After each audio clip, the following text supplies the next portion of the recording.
Hi, and congratulations for making it to Unit 2 of Prep Academy. You should be really proud of yourself for completing that first unit and for making it this far. That is amazing work, and I'm really proud of you. So welcome to Unit 2.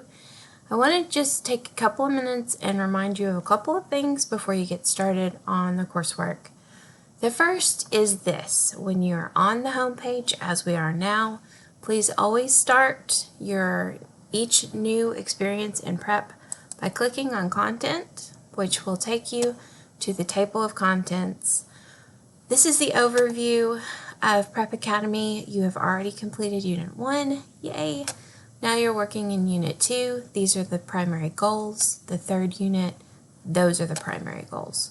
So right now we're in Unit 2, and we're going to use the table of contents, as always, to navigate as efficiently through the course as we can. Just like you did in the first unit, start at the top of the list, work your way down, and you want to make sure you change those dots to check marks before you go to the next assignment. The second thing that I wanted to remind you of is just a little bit of college classroom etiquette, and that is how you address your professors in your classes. This is for beyond Prep Academy. It's when you finish with prep and you are in your college courses as well.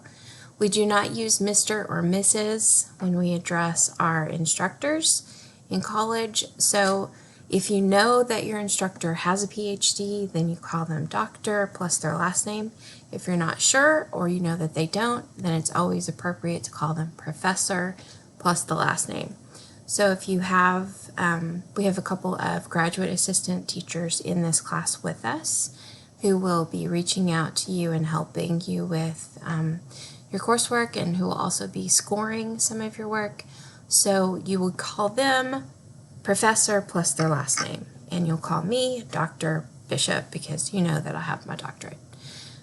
And that's just a quick little tip for you so that you always get off on the right foot with your professors in your new classes.